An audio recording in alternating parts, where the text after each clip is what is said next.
प्रिय विद्यार्थियों, एक बार पुनः हाजिर हूँ मैं आपके अपने यूट्यूब चैनल शालिनी हिंदी ज्ञान गंगा के माध्यम से। प्रिय विद्यार्थियों, आप सभी का हार्दिक स्वागत एवं अभिनंदन। प्रिय विद्यार्थियों, हम लोग इस समय प्रश्नोत्तरी हल कर रहे हैं हिंदी साहित्य का इतिहास से संबंधित महत्वपूर्ण प्रश्न एवं उनके उत्तर। प्रिय विद्यार्थियों, इस कड़ी में हम लोग पिछले वीडियो में 35 प्रश्न हल किए थे। आज 36वें प्रश्न से हम लोग शुरू करेंगे आज की प्रश्नोत्तरी। तो आइए विद्यार्थियों, बिना किसी विलंब के शुरू करते हैं आज की प्रश्नोत्तरी। 36वां प्रश्न है, मिश्र बंधु के नाम से जाने जाने वाले श्याम बिहारी मिश्र और सुखदेव बिहारी मिश्र के तीसरे भाई का नाम क्या था। मिश्र बंधु 3 भाई थे और इनमें श्याम बिहारी मिश्र और सुखदेव बिहारी मिश्र के बाद तीसरे भाई का क्या नाम था। विकल्प में देख रहे हैं विद्यार्थियों, रास बिहारी मिश्र, गणेश बिहारी मिश्र, मंगल बिहारी मिश्र और राम बिहारी मिश्र। तो प्रिय विद्यार्थियों, इस प्रश्न का सही उत्तर होगा गणेश बिहारी मिश्र। अगला प्रश्न है, सन 1929 ईस्वी में हिंदी साहित्य के आकाश पर एक जाज्वल्यमान नक्षत्र उदित हुआ जिसका साहित्य इतिहास आज भी इस परंपरा में उत्कृष्ट है। यह नक्षत्र कौन था। प्रिय विद्यार्थियों, रामचंद्र शुक्ल, हजारी प्रसाद द्विवेदी, डॉक्टर श्याम सुंदर दास या फिर बाबू गुलाब राय। तो प्रिय विद्यार्थियों, 37वें प्रश्न का सही उत्तर है आचार्य रामचंद्र शुक्ल। प्रिय विद्यार्थियों, 38वां प्रश्न अत्यंत महत्वपूर्ण है। ये कथन है। कथन अक्सर परीक्षाओं में पूछा जाता है, टीजीटी पीजीटी में, और जब आप अच्छी तरह से इन कथनों पर ध्यान देंगे तभी आप जान पाएंगे कि यह कथन किस विद्वान का है, किस साहित्यकार का है। तो आइए देखते हैं 38वां प्रश्न। यह किसका कथन है। जबकि प्रत्येक देश का साहित्य वहाँ की जनता की चित्तवृत्ति का संचित प्रतिबिंब होता है, आदि से अंत तक इन्हीं चित्तवृत्तियों की परंपरा को परखते हुए साहित्य परंपरा के साथ उनका सामंजस्य करवाना ही साहित्य का इतिहास है। प्रिय विद्यार्थियों, ये कथन हिंदी साहित्य के इतिहास लेखन से संबंधित है और यह कथन किसका है। हजारी प्रसाद द्विवेदी का है, या आचार्य रामचंद्र शुक्ल का है, या जॉर्ज ग्रियर्सन का है, या फिर वॉल्टेयर का है। ये अत्यंत महत्वपूर्ण कथन है। जबकि प्रत्येक देश का साहित्य वहाँ की जनता की चित्तवृत्ति का संचित प्रतिबिंब होता है, आदि से अंत तक इन्हीं चित्तवृत्तियों की परंपरा को परखते हुए साहित्य परंपरा के साथ उनका सामंजस्य करवाना ही साहित्य का इतिहास है। ये कथन है विद्यार्थियों आचार्य रामचंद्र शुक्ल का। ये दूसरा जो विकल्प है ये सही हो जाएगा। प्रिय विद्यार्थियों, 39वां प्रश्न है, आचार्य रामचंद्र शुक्ल ने पहली बार अपने इतिहास में हिंदी साहित्य की सुविस्तीर्ण भूमि को 4 स्पष्ट कालों में बांटा और फिर उनका प्रवृत्त्यात्मक अध्ययन किया। उनके इस साहित्य इतिहास ग्रंथ का नाम क्या था। ये अत्यंत महत्वपूर्ण प्रश्न है विद्यार्थियों। प्रश्न को इसी तरह से घुमा फिरा करके भी पूछा जाएगा कि आचार्य रामचंद्र शुक्ल ने पहली बार अपने इतिहास में हिंदी साहित्य की सुविस्तीर्ण भूमि को 4 स्पष्ट कालों में बांटा और फिर उनका प्रवृत्त्यात्मक अध्ययन किया। उनके इस साहित्य इतिहास ग्रंथ का नाम क्या था। हिंदी साहित्य की प्रवृत्तियों का इतिहास, दूसरा विकल्प हिंदी साहित्य की सुदीर्घ परंपरा, तीसरा हिंदी साहित्य का इतिहास, या फिर हिंदी साहित्य का वैज्ञानिक इतिहास। तो प्रिय विद्यार्थियों, इस प्रश्न का सही उत्तर है हिंदी साहित्य का इतिहास। आचार्य रामचंद्र शुक्ल ने हिंदी साहित्य का जो इतिहास ग्रंथ लिखा है, जो 1929 ईस्वी में प्रकाशित हुआ, वह हिंदी साहित्य का इतिहास नाम से है। प्रिय विद्यार्थियों, आइए 40वें प्रश्न की तरफ बढ़ते हैं। 40वां प्रश्न है, हिंदी साहित्य का इतिहास किस पुस्तक की भूमिका स्वरूप लिखा गया था? ये भी अत्यंत महत्वपूर्ण है विद्यार्थियों। इस प्रश्न को आप अच्छी तरह से देखिएगा। हिंदी साहित्य का इतिहास किस पुस्तक की भूमिका स्वरूप लिखा गया था?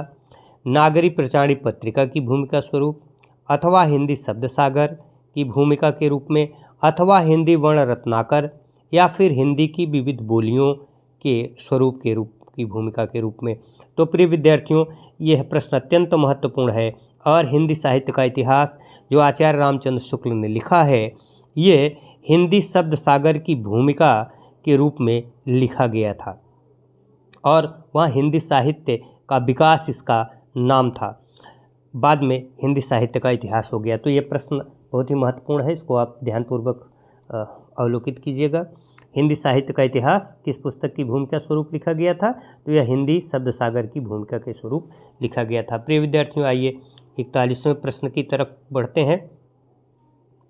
41वां प्रश्न है, आचार्य रामचंद्र शुक्ल प्रणीत साहित्य इतिहास में सर्वाधिक विवादास्पद काल रहा आदिकाल, या पूर्व मध्यकाल, या उत्तर मध्यकाल, या फिर आधुनिक काल? तो प्रिय विद्यार्थियों, यह प्रश्न अत्यंत महत्वपूर्ण है। आचार्य रामचंद्र शुक्ल प्रणीत साहित्य इतिहास में सर्वाधिक विवादास्पद जो काल रहा है वो आदिकाल रहा है। विकल्प ए जो है, विकल्प इसका जो पहला है वो सही हो जाएगा। प्रिय विद्यार्थियों, आइए 42वें प्रश्न की तरफ बढ़ते हैं। 42वां प्रश्न अत्यंत महत्वपूर्ण है। आचार्य रामचंद्र शुक्ल के हिंदी साहित्य का इतिहास के विषय में निम्नलिखित में से कौन सा कथन असत्य है? आपको ये ध्यान देना है प्रश्न में कि सत्य पूछा जा रहा है कि असत्य पूछा जा रहा है, हाँ पूछा जा रहा है कि नहीं पूछा जा रहा है। ये अक्सर जो है भ्रमित कर देता है, जल्दबाजी में जो है विद्यार्थीगण गलत कर देते हैं। तो परीक्षा में इसका आप खास ध्यान रखेंगे, पूरी तरह से इसका ध्यान रखेंगे, खास ध्यान रखेंगे कि ये सत्य पूछा गया है कि असत्य पूछा गया है। तो यहाँ पूछा जा रहा है कि आचार्य रामचंद्र शुक्ल के हिंदी साहित्य का इतिहास के विषय में निम्नलिखित में से कौन सा कथन असत्य है? पहला है, शुक्ल जी ने आदिकाल को वीर गाथा काल नाम दिया, ये सत्य है। भक्ति काल को 4 सुस्पष्ट धाराओं में विभाजित कर उनके दार्शनिक धार्मिक आधार को विवेचित किया, विद्यार्थियों ये भी सही है। रीतिकालीन कवियों का बहिष्कार किया, ये नहीं होगा। रचनाकारों का विवरण मात्र न देकर सर्वप्रथम उनका रचनाधारित साहित्यिक मूल्यांकन किया, ये भी सही है। तो कौन सा कथन असत्य है? ये तीसरे नंबर का कथन असत्य है, रीतिकालीन कवियों का बहिष्कार किया, यानी आचार्य रामचंद्र शुक्ल ने रीतिकालीन कवियों का बहिष्कार नहीं किया था और ये कथन यहाँ असत्य रूप में दिया गया है। तो ये 42वें प्रश्न का सही उत्तर है विद्यार्थियों, तीसरा। आइए आगे बढ़ते हैं। 43वां प्रश्न, आचार्य रामचंद्र शुक्ल के साहित्य इतिहास की पूर्वाग्रहयुक्त मान्यताएं थीं। भक्ति आंदोलन तदयुगीन निराशा की देन है, प्रेमाख्यान परंपरा सूफी मसनवियों के अनुकृत है, या फिर संत मत पर इस्लाम के एकेश्वरवाद का प्रभाव है, उपर्युक्त सभी। तो विद्यार्थियों इस प्रश्न का सही उत्तर होगा उपर्युक्त सभी। अगला प्रश्न है 44वां प्रश्न, अत्यंत महत्वपूर्ण प्रश्न है। मैं इस्लाम के महत्व को भूल नहीं रहा हूँ, लेकिन जोर देकर कहना चाहता हूँ कि अगर इस्लाम न आया होता तो भी इस साहित्य का रूप 12 आना वैसा ही होता जैसा आज है। यह कथन किसका है? आचार्य रामचंद्र शुक्ल का, हजारी प्रसाद द्विवेदी का, आचार्य श्याम सुंदर दास का, या बाबू गुलाब राय का? तो प्रिय विद्यार्थियों ये कथन अत्यंत ही महत्वपूर्ण है, क्योंकि आचार्य रामचंद्र शुक्ल ये मानते हैं कि अगर हिंदी साहित्य के इतिहास के अंतर्गत ये जो भक्ति काल है, खास करके भक्ति काल में जो बदलाव हुआ वो इस्लाम धर्म के कारण हुआ। अगर इस्लाम ना आया होता तो ऐसा ना होता। लेकिन हजारी प्रसाद द्विवेदी जी कहते हैं कि अगर मैं इस्लाम के महत्व को भूल नहीं रहा हूँ, लेकिन जोर देकर कहना चाहता हूँ कि अगर इस्लाम ना आया होता तो भी साहित्य का रूप 12वां आना वैसा ही होता जैसा आज है। तो यह कथन विद्यार्थियों आचार्य हजारी प्रसाद द्विवेदी का है। यानी अगर इस्लाम ना भी आया होता तो जो हम हिंदी साहित्य का स्वरूप देख रहे हैं वही हमको दिखाई पड़ता। प्रिय विद्यार्थियों, 45वां प्रश्न है, अत्यंत महत्वपूर्ण है। हिंदी साहित्य की भूमिका किस विषय पर लिखी गई पुस्तक है? हिंदी साहित्य की भूमिका किस विषय पर लिखी गई पुस्तक है? पहला विकल्प है स्वतंत्रता आंदोलन में साहित्य की भूमिका पर। दूसरा है हिंदी साहित्य के सामाजिक विकास में भूमिका पर। तीसरा है राष्ट्र भाषा हिंदी की प्रादेशिक स्थिति पर, या फिर हिंदी साहित्य के इतिहास पर। तो प्रिय विद्यार्थियों, 45वें प्रश्न का सही उत्तर है हिंदी साहित्य के इतिहास पर। आइए अगला प्रश्न 46वां प्रश्न है। हिंदी साहित्य की भूमिका के लेखक आचार्य हजारी प्रसाद द्विवेदी जी ने निम्नलिखित में से किस पुस्तक की रचना नहीं की है? ये भी अत्यंत महत्वपूर्ण प्रश्न है विद्यार्थियों। हिंदी साहित्य की भूमिका के लेखक आचार्य हजारी प्रसाद द्विवेदी जी ने निम्नलिखित में से किस पुस्तक की रचना नहीं की है? तो हिंदी साहित्य उद्भव और विकास, कबीर, हिंदी साहित्य का आदिकाल, जायसी ग्रंथावली। तो प्रिय विद्यार्थियों, जायसी ग्रंथावली की रचना हजारी प्रसाद द्विवेदी ने नहीं की है, जबकि हिंदी साहित्य की भूमिका भी उन्होंने, हिंदी साहित्य उद्भव और विकास भी उन्होंने लिखा है, कबीर भी उन्होंने लिखा है और हिंदी साहित्य का आदिकाल भी उन्होंने लिखा है। तो इस प्रश्न का जो चौथा विकल्प है विद्यार्थियों वो सही हो जाएगा। अगला प्रश्न है आचार्य हजारी प्रसाद द्विवेदी की इतिहास दृष्टि में हम समन्वय पाते हैं ऐतिहासिक चेतना व पूर्व परंपरा बोध का, अतीत और वर्तमान का, सगुण और निर्गुण का, दर्शन और साहित्यिक चेतना का। तो प्रिय विद्यार्थियों, आचार्य हजारी प्रसाद द्विवेदी की इतिहास दृष्टि में हम समन्वय पाते हैं ऐतिहासिक चेतना व पूर्व परंपरा बोध का। तो ये पहला विकल्प सही हो जाएगा। प्रिय विद्यार्थियों, 48वां प्रश्न है आपके सामने। हिंदी साहित्य के प्रथम कालखंड जिसे आचार्य रामचंद्र शुक्ल वीर गाथा काल कहते हैं को आचार्य हजारी प्रसाद द्विवेदी जी ने क्या नाम दिया है? यानी हिंदी साहित्य का जो प्रथम कालखंड है आचार्य रामचंद्र शुक्ल उसे वीर गाथा काल कहते हैं, लेकिन आचार्य हजारी प्रसाद द्विवेदी ने क्या नाम दिया है? प्रारंभिक काल दिया है, या आरंभ काल दिया है, या आदिकाल दिया है, या आदिम काल दिया है? तो प्रिय विद्यार्थियों, 48वें प्रश्न का जो सही उत्तर है वो आदिकाल है। आचार्य हजारी प्रसाद द्विवेदी ने आदिकाल नाम दिया है, तो इसलिए तीसरा विकल्प सही हो जाएगा। प्रिय विद्यार्थियों, 49वां प्रश्न, आचार्य हजारी प्रसाद द्विवेदी को आदिकाल को यह नाम देने की प्रेरणा किससे प्राप्त हुई? ये अत्यंत महत्वपूर्ण प्रश्न है, इसको आप टिक कर लीजिएगा, इसको कहीं नोट कर लीजिएगा अलग से कि आचार्य हजारी प्रसाद द्विवेदी को आदिकाल को यह नामकरण देने की प्रेरणा किससे प्राप्त हुई? ग्रियर्सन से प्राप्त हुई, आचार्य रामचंद्र शुक्ल से प्राप्त हुई, मिश्र बंधु से प्राप्त हुई, शिव सिंह सेंगर से प्राप्त हुई। तो प्रिय विद्यार्थियों, आचार्य हजारी प्रसाद द्विवेदी को आदिकाल को यह नामकरण देने की प्रेरणा आचार्य रामचंद्र शुक्ल से प्राप्त हुई, इसलिए विकल्प नंबर 2 सही है। 50वां प्रश्न है विद्यार्थियों, आदिकाल की समय सीमा आचार्य हजारी प्रसाद द्विवेदी ने क्या मानी है? 1050 से 1375 ईस्वी, 1000 से 1400 ईस्वी, 700 से 1100 ईस्वी, या 800 से 1200 ईस्वी? तो आदिकाल की समय सीमा आचार्य हजारी प्रसाद द्विवेदी ने 1000 से 1400 ईस्वी मानी है। तो 50वें का विकल्प नंबर 2 विद्यार्थियों सही हो जाएगा। आइए विद्यार्थियों, 51 नंबर जो सवाल है उसकी तरफ मुखातिब होते हैं। साहित्य इतिहास की लेखन परंपरा में हिंदी साहित्य का आलोचनात्मक इतिहास किसने लिखा है? हिंदी साहित्य का आलोचनात्मक इतिहास ग्रंथ किसने लिखा है? राहुल सांकृत्यायन ने लिखा है, या मिश्र बंधुओं ने लिखा है, या महावीर प्रसाद द्विवेदी ने लिखा है, या फिर डॉक्टर राम कुमार वर्मा ने लिखा है? तो प्रिय विद्यार्थियों, साहित्य इतिहास की लेखन परंपरा में हिंदी साहित्य का आलोचनात्मक इतिहास ग्रंथ डॉक्टर राम कुमार वर्मा ने लिखा है। तो विकल्प नंबर 4 इसका सही उत्तर होगा। प्रिय विद्यार्थियों, आइए 52 नंबर जो प्रश्न है उस पर दृष्टि डालते हैं। डॉक्टर राम कुमार वर्मा ने अपने साहित्य इतिहास की समय सीमा क्या रखी है? 693 से 1693 ईस्वी, 1000 से अद्यतन, 800 से 1500 ईस्वी या 1000 से 1800 ईस्वी। तो डॉक्टर राम कुमार वर्मा ने अपने साहित्य इतिहास की जो समय सीमा रखी है विद्यार्थियों, वो 693 ईस्वी से 1693 ईस्वी।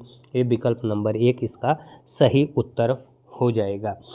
आइए 53वां जो सवाल है वो है, डॉक्टर धीरेन्द्र वर्मा ने हिंदी साहित्य का इतिहास किस नाम से लिखा है?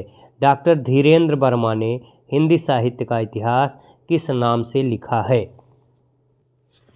तो डॉक्टर धीरेन्द्र वर्मा ने हिंदी साहित्य का इतिहास किस नाम से लिखा है?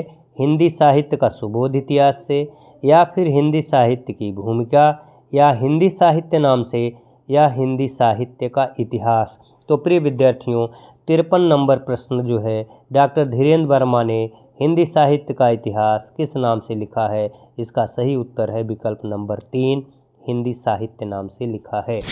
अगला प्रश्न अत्यंत महत्वपूर्ण है, हिंदी साहित्य का वैज्ञानिक इतिहास, हिंदी साहित्य का वैज्ञानिक इतिहास किसके द्वारा रचित है? तो प्रिय विद्यार्थियों आप बताएंगे हिंदी साहित्य का वैज्ञानिक इतिहास किसके द्वारा रचित है? डॉक्टर श्याम सुंदर दास के द्वारा, डॉक्टर नगेंद्र के द्वारा, डॉक्टर सुरेश चंद्र गुप्त के द्वारा, डॉक्टर गणपत चंद्र गुप्त के द्वारा।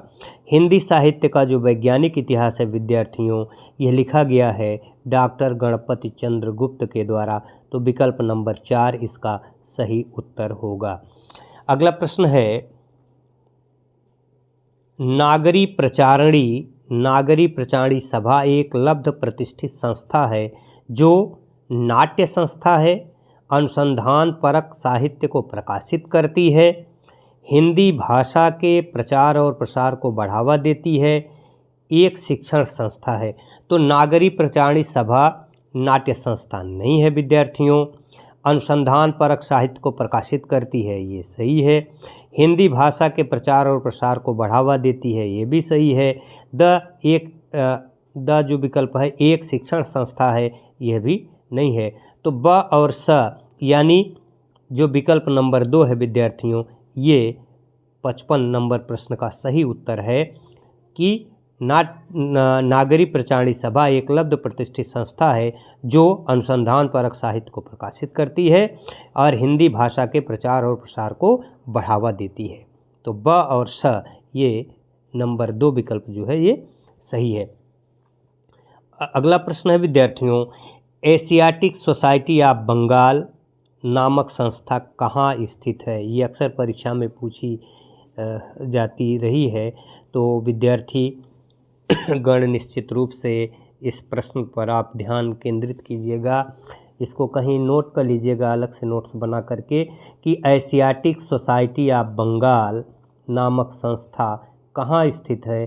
कलकत्ता में, मद्रास में, कलकत्ता में, दिल्ली में, मद्रास में, बनारस में। तो प्रिय विद्यार्थियों Asiatic Society of Bengal Calcutta में स्थित है। तो विकल्प नंबर 1 जो है 56 नंबर प्रश्न का सही उत्तर है। अगला प्रश्न है विद्यार्थियों, थियोसॉफिकल सोसाइटी की स्थापना भारत में कब और कहाँ हुई? ये भी बहुत ही महत्वपूर्ण प्रश्न है कि थियोसॉफिकल सोसाइटी की स्थापना भारत में कब और कहाँ हुई? 1890 ईस्वी में बंगलौर में, या 1863 ईस्वी में त्रिवेंद्रम में, या फिर 1882 में अडियार मद्रास में, या 1877 ईस्वी में तिरुवनंतपुरम में। तो प्रिय विद्यार्थियों थियोसॉफिकल सोसाइटी की स्थापना 1882 ईस्वी में अडियार मद्रास में हुई थी, यानी विकल्प नंबर 3 इस प्रश्न का सही उत्तर है। अगला प्रश्न थियोसॉफिकल सोसाइटी से ही है। थियोसॉफिकल सोसाइटी के संस्थापक थे, थियोसॉफिकल सोसाइटी के संस्थापक थे ब्लाडावस्की, आलकार्ट, एनी बेसेंट, ये वो ह्यूम। तो विद्यार्थियों थियोसॉफिकल सोसाइटी के संस्थापक ब्लाडावस्की थे, ये विकल्प नंबर 1 जो है इस प्रश्न का सही उत्तर है। अगला प्रश्न है विद्यार्थियों, गौरशद तासी का साहित्य इतिहास हिंदी और उर्दू भाषा को लेकर लिखा गया है, जिसके हिंदी भाषा संबंधी अंश का अनुवाद किया है भारतेंदु हरिश्चंद्र, राधा कुमुद मुखर्जी, लक्ष्मी सागर वार्ष्णेय या कविराजा श्यामलदीन। तो प्रिय विद्यार्थियों, इस प्रश्न का सही उत्तर है लक्ष्मी सागर वार्ष्णेय। अगला प्रश्न है, जॉर्ज ग्रियर्सन के अंग्रेजी भाषा साहित्य इतिहास का हिंदी अनुवाद किसने किया? यानी जॉर्ज ग्रियर्सन ने अंग्रेजी भाषी साहित्य इतिहास जो लिखा है, इसका अनुवाद किसने किया है? डॉक्टर जॉर्ज अब्राहम ग्रियर्सन ने the modern vernacular literature of northern Hindustan नाम से हिंदी साहित्य का इतिहास ग्रंथ अंग्रेजी भाषा में लिखा। क्या लिखा? The modern vernacular literature of northern Hindustan नाम से जॉर्ज ग्रियर्सन ने अंग्रेजी भाषा में हिंदी साहित्य का इतिहास ग्रंथ लिखा। लेकिन इसका अनुवाद हिंदी में किसने किया? आचार्य रामचंद्र शुक्ल ने, डॉक्टर किशोरी लाल गुप्त ने, या महावीर प्रसाद द्विवेदी ने, या फिर अंबिका दत्त व्यास ने। तो प्रिय विद्यार्थियों, इस प्रश्न का सही उत्तर है डॉक्टर किशोरी लाल गुप्त। आइए अगला प्रश्न देखते हैं। हिंदी साहित्य के प्रथम कालखंड को बीज वपन काल नाम किसने दिया? यह अत्यंत महत्वपूर्ण प्रश्न है कि हिंदी साहित्य के प्रथम कालखंड को बीज वपन काल नाम किसने दिया? मिश्र बंधु ने, शिव सिंह सेंगर ने, महावीर प्रसाद द्विवेदी ने, या डॉक्टर धीरेन्द्र वर्मा ने। तो प्रिय विद्यार्थियों, 61 नंबर प्रश्न का सही उत्तर है महावीर प्रसाद द्विवेदी ने हिंदी साहित्य के प्रथम कालखंड को बीज वपन काल नाम दिया है। अगला प्रश्न है, हिंदी साहित्य के आदिकाल को प्रारंभिक काल मानने वाले विद्वान थे। हिंदी साहित्य के आदिकाल को आरंभिक काल नाम किसने दिया है? राहुल सांकृत्यायन ने, रांगे राघव ने, हजारी प्रसाद द्विवेदी ने, या मिश्र बंधुओं ने। तो प्रिय विद्यार्थियों, हिंदी साहित्य के आदिकाल को प्रारंभिक काल मानने वाले विद्वान थे मिश्र बंधु। विकल्प नंबर 4 इसका सही उत्तर है। अगला प्रश्न है, सिद्धों और सामंतों की प्रधानता के कारण हिंदी साहित्य में आदिकाल को किसना सिद्धों और सामंतों की प्रधानता के कारण हिंदी साहित्य के आदिकाल को किसने सिद्ध सामंत काल कहा? यानी सिद्धों और सामंतों की प्रधानता के कारण हिंदी साहित्य के आदिकाल को किसने सिद्ध सामंत काल कहा? राहुल सांकृत्यायन ने कहा, या डॉक्टर राम कुमार वर्मा ने कहा, या महावीर प्रसाद द्विवेदी ने कहा, या फिर रामचंद्र शुक्ल ने कहा। तो प्रिय विद्यार्थियों, 63 नंबर प्रश्न का सही उत्तर है विकल्प 1, राहुल सांकृत्यायन ने आदिकाल को सिद्ध सामंत काल कहा है। अगला प्रश्न है 64 नंबर प्रश्न, डॉक्टर राम कुमार वर्मा, ये राम कुमार वर्मा है विद्यार्थियों।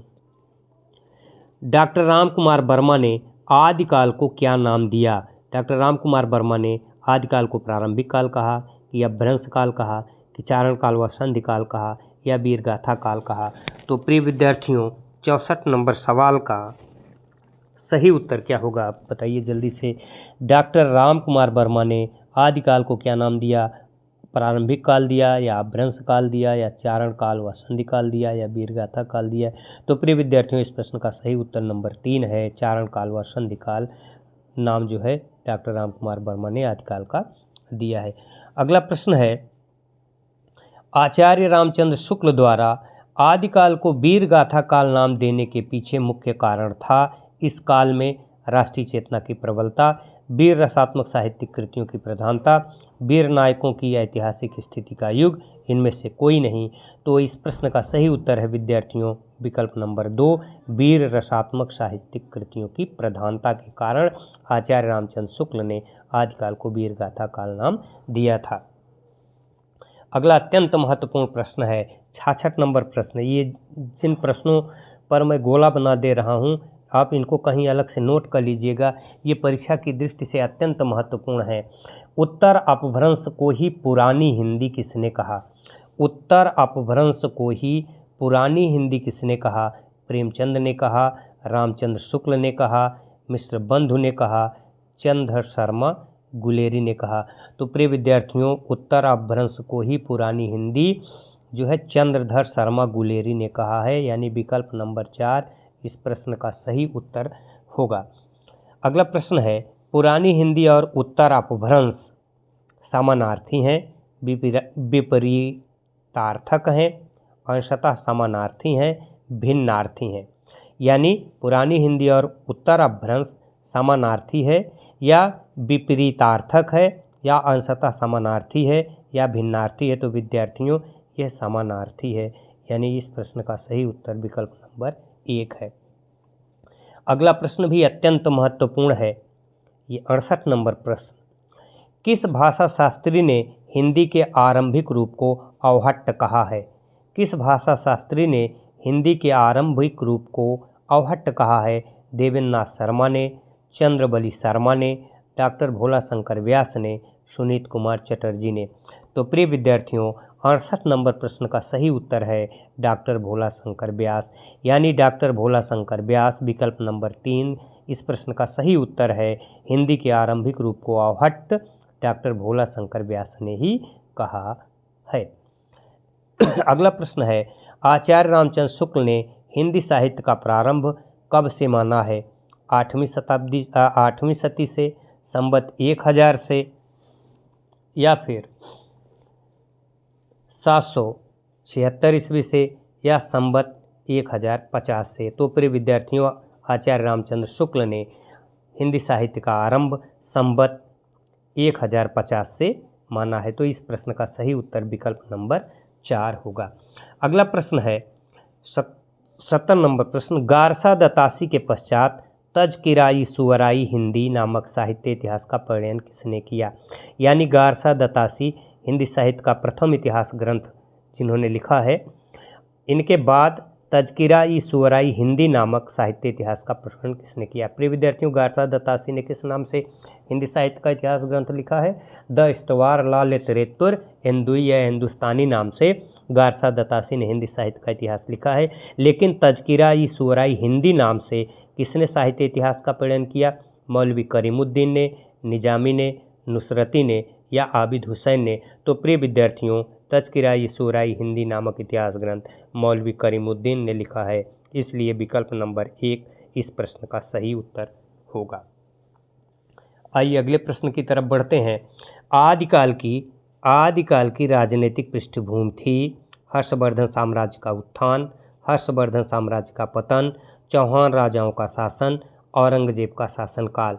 तो आदिकाल की जो राजनीतिक पृष्ठभूमि थी विद्यार्थियों, वह हर्षवर्धन साम्राज्य का पतन था, इसलिए विकल्प नंबर 2 इस प्रश्न का सही उत्तर होगा।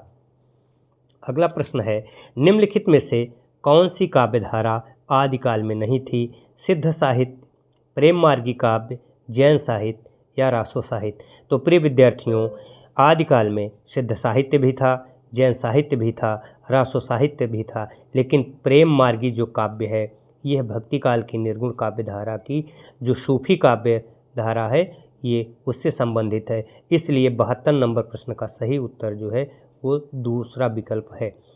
अगला प्रश्न है, हिंदी साहित्य का प्रथम कवि किसे माना गया है? हिंदी साहित्य का प्रथम कवि किसे माना गया है? सरहपा को माना गया है, पुष्य को माना गया है, गोरखनाथ को माना गया है, या स्वयंभू को माना गया है? तो प्रिय विद्यार्थियों, हिंदी का प्रथम कवि सरहपा को माना जाता है। राहुल सांकृत्यायन ने सरहपा को हिंदी का प्रथम कवि माना है, तो इसलिए प्रश्न संख्या 73 का विकल्प 1 सही है। अगला प्रश्न है 74वें प्रश्न की तरफ बढ़ते हैं। सिद्ध व नाथ साहित्य की काव्य भाषा क्या थी? खड़ी बोली थी, प्राकृत थी, अपभ्रंश थी, या संस्कृत थी? तो विद्यार्थियों, सिद्ध व नाथ साहित्य की काव्य भाषा अपभ्रंश थी, तो तीसरा विकल्प जो है ये सही हो जाएगा इस प्रश्न का। आइए अगला प्रश्न है 75 नंबर प्रश्न है, हिंदी साहित्य के आदि कवि सरहपा का समय डॉक्टर राहुल सांकृत्यायन ने क्या माना है? तो डॉक्टर राहुल सांकृत्यायन ने सरहपा को हिंदी का प्रथम कवि माना है, और इनका समय क्या माना है? 696 माना है, या 796 माना है, या 896 माना है, या 969 माना है? तो प्रिय विद्यार्थियों इस प्रश्न का सही उत्तर है विकल्प 2 796। 75 नंबर प्रश्न का सही उत्तर विकल्प नंबर 2 है। अगला प्रश्न है, विदेशी इस्लाम धर्म का प्रवेश हिंदी साहित्य इतिहास के किस काल में हुआ? आदिकाल में हुआ, भक्ति काल में हुआ, रीतिकाल में हुआ, आधुनिक काल में हुआ? तो प्रिय विद्यार्थियों 76 नंबर प्रश्न का सही उत्तर क्या होगा? आप जल्दी से बताइए 76 नंबर प्रश्न का सही उत्तर क्या होगा? तो 76 नंबर प्रश्न का सही उत्तर है विदेशी इस्लाम धर्म का प्रवेश हिंदी साहित्य इतिहास के आदिकाल में हुआ और जो भक्ति काल में पूरी तरह से व्याप्त हो गया था, यानी आदिकाल में ही इसकी शुरुआत हो गई थी। अगला प्रश्न है विद्यार्थियों, अपभ्रंश का बाल्मीकि किसे कहा जाता है? ये अत्यंत महत्वपूर्ण प्रश्न है। अपभ्रंश का बाल्मीकि किसे कहा जाता है? सराफा को कहा जाता है, गोरखनाथ को कहा जाता है, स्वयंभू को कहा जाता है या देवसेन को कहा जाता है? तो प्रिय विद्यार्थियों अपभ्रंश का बाल्मीकि स्वयंभू को कहा जाता है। ये विकल्प नंबर 3 इस प्रश्न का सही उत्तर है। इसको आप नोट कर लीजिएगा। अब देखिएगा, जो मैं महत्वपूर्ण प्रश्न बता रहा हूँ ये निश्चित ही किसी न किसी परीक्षा में पूछे गए हैं और आने वाली परीक्षाओं में भी इसी तरह के सवाल पूछे जा सकते हैं, इसलिए इनको ध्यान दे करके आप पढ़िएगा। 78 नंबर प्रश्न भी अत्यंत महत्वपूर्ण है। अपरूप का कवि जिन्हें कहा गया है वह है, यानी अपरूप का कवि किसे का माना जाता है? सूरदास को, जायसी को, विद्यापति को या कबीर को? तो प्रिय विद्यार्थियों अपरूप का कवि विद्यापति को कहा जाता है, तो इसलिए विकल्प नंबर 3 इस प्रश्न का सही उत्तर होगा। अगला प्रश्न है विद्यार्थियों, आगे चलकर किस काल का साहित्य सिद्ध और नाथ साहित्य की मूल चेतना के प्रसार में विकसित हुआ? 79 प्रश्न का सही उत्तर क्या होगा? आदिकालीन होगा या भक्तिकालीन होगा या रीतिकालीन होगा या आधुनिक कालीन होगा? यानी आगे चल करके किस काल का साहित्य सिद्ध और नाथ साहित्य की मूल चेतना के प्रसार के स्वरूप में विकसित हुआ? तो वह है भक्ति काल। यानी भक्तिकालीन साहित्य जो है, आदिकालीन जो सिद्ध साहित्य और नाथ साहित्य है, यही आगे चल करके भक्ति काल में इसका विस्तृत स्वरूप दिखाई पड़ता है। तो 79 नंबर प्रश्न का सही उत्तर विकल्प 2 होगा विद्यार्थियों। आइए आज का अंतिम प्रश्न है 80, कबीर का हठ योग किस पंथ से विकसित हुआ है? ये भी अत्यंत महत्वपूर्ण प्रश्न है। कबीर का हठ योग किस पंथ से विकसित हुआ है? सिद्ध से, जैन से, नाथ से या बौद्ध से? तो प्रिय विद्यार्थियों कबीर ने जिस हठ योग का प्रयोग अपने पंथ में किया है, अपने जो उनका जो साहित्य है उनकी जो भक्ति साधना है, उस साधना में हठ योग का जो प्रयोग उन्होंने किया है वो नाथ साहित्य से उन्होंने ग्रहण किया है। तो 80 नंबर प्रश्न का सही उत्तर होगा नाथ, ये जो तीसरा विकल्प है। तो प्रिय विद्यार्थियों ये 80 प्रश्न तक हम लोग आज पढ़ चुके हैं। आप निश्चित ही शालिनी हिंदी ज्ञान गंगा के माध्यम से जुड़े रहिए। आगे और ही स्तरीय प्रश्नों के साथ मैं आपसे मुखातिब रहूँगा ताकि आपकी तैयारी आने वाली जो टीजीटी पीजीटी की परीक्षा है उसमें अच्छी से हो सके और इस बार आपको निश्चित ही अपना सिलेक्शन ले लेना है। तो प्रिय विद्यार्थियों यह वीडियो आपको कैसा लगा कमेंट बॉक्स के माध्यम से सूचित कीजिएगा। फिर मुलाकात होगी एक नए वीडियो के साथ, एक नई जानकारी के साथ। तब तक के लिए विद्यार्थियों नमस्कार। जय हिंद, जय हिंदी, जय भारत।